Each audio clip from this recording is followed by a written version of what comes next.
সবুজ শ্যামল সুফলা আমাদের মুন্সিগঞ্জ জেলা বিক্রমপুর ও ঢাকা জেলা নবাবগঞ্জের প্রত্যন্ত অঞ্চল।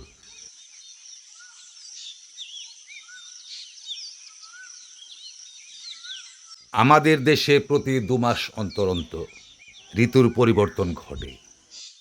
এই পরিবর্তন বিশ্বের কোনো দেশেই নেই, যা শুধু আমাদের দেশেই রয়েছে।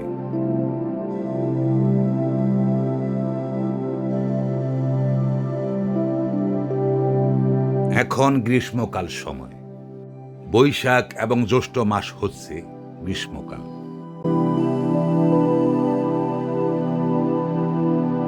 এই গ্রীষ্মকালীন সময় সূর্যের তাপমাত্রা অধিকতর হয়ে থাকে।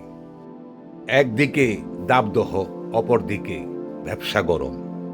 এই দাবদাহ উপেক্ষা করে আমাদের এই অঞ্চলের গৃহস্থ ভাইয়েরা তাদের রোপণ করা ইরি ধান জমি থেকে ঘরে তুলে নিচ্ছে।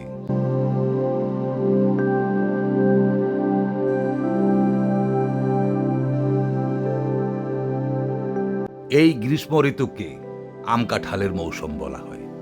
এই মৌসুমে আমাদের অঞ্চলের প্রতিটা বাড়িতেই পাকা আম কাঁঠালের সুঘ্রাণ পাওয়া যায়।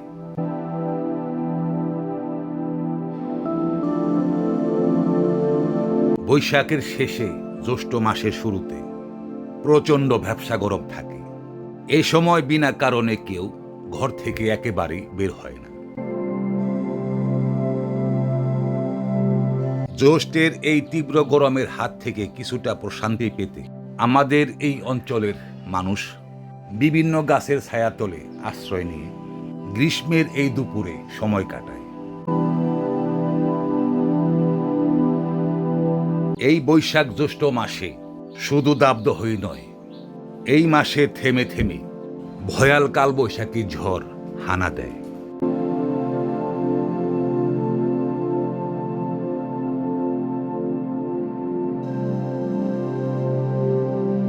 এখন বর্ষাকালীন সময়। আষাঢ় এবং শ্রাবণ মাস হচ্ছে বর্ষা ঋতু।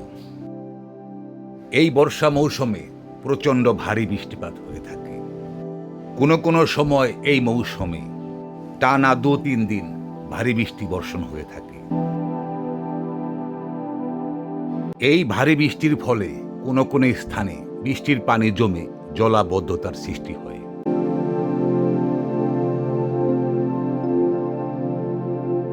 এই আষাঢ় এবং শ্রাবণ মাসে আমাদের এই অঞ্চলে খাল, বিল, নদী নালাগুলোতে জোয়ারের নতুন পানি প্রবেশ করে। এই মৌসুমে একদিকে যেমন উপর থেকে বৃষ্টির পানি ঝরে, অপর দিকের জোয়ারের নতুন পানি ছুটে আসে নদী নালা, খাল, বিলে।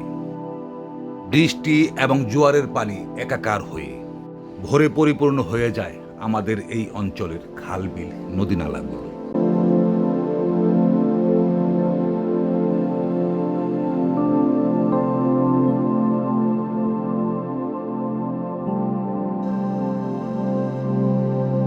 বর্ষার এই জোয়ারের পানি শুধু খাল, বিল, নদী নালাই নয়, ডুবে যায় এই অঞ্চলের ফসলি জমি।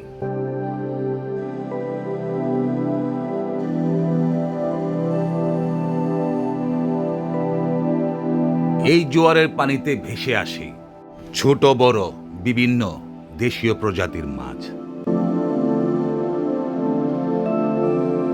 জোয়ারের পানির সাথে ভেসে আসা বিভিন্ন প্রজাতির মাছ নানা পদ্ধতি ব্যবহার করে খাল, বিল থেকে ধরে আমাদের এই অঞ্চলের জেলে ভাইয়েরা।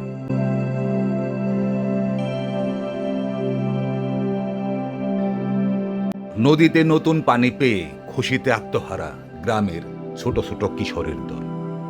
এরা দল বেঁধে আনন্দ উল্লাস করে নদীর পানিতে নেমে গোসল করে। গ্রামের এইসব ছোট ছোট কিশোরের দল নদীতে আসা এই জোয়ারের পানিতে কেউ প্রতি রোজ 2 বার, আবার কেউ কেউ 3 বার গোসল করছে। গ্রামের এই ছোট ছোট কিশোরদের গোসলের উল্লাস পুরো আষাঢ় মাস জুড়েই চলবে। বর্ষাকালীন ফসল পাট। এই সোনালী আঁশ পাট জমিতে নতুন পানি প্রবেশ করার পরপরই কেটে নিচ্ছে আমাদের গৃহস্থ ভাইয়েরা।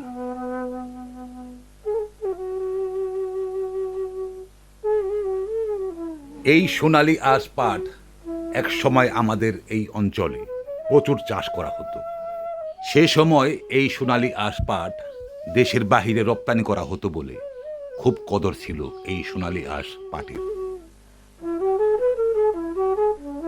বর্তমান সময় এই পাটের রপ্তানি বন্ধ হওয়ার কারণে একেবারেই কদর কমে গেছে এই সোনালী আঁশ পাটের।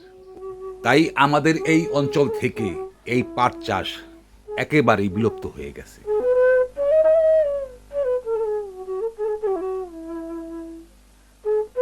এখন শরৎকালীন সময়, ভাদ্র ও আশ্বিন মাস হচ্ছে শরৎ ঋতু। এই শরৎ ঋতুতে নদী নালা খাল বিলে থাকা জোয়ারের পানি শুকিয়ে যায়, জেগে ওঠে কৃষকদের ফসলি জমি।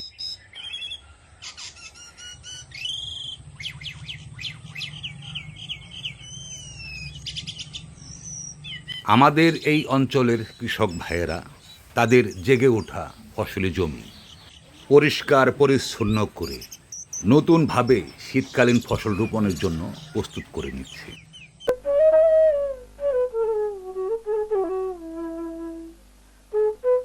আমাদের অঞ্চলে এসব টানি জমিগুলোর মাঝে সকল প্রকার রবি শস্য সহ চাষ করা হয় শীতকালীন বাহারি শাকসবজি ও তরিতরকারি।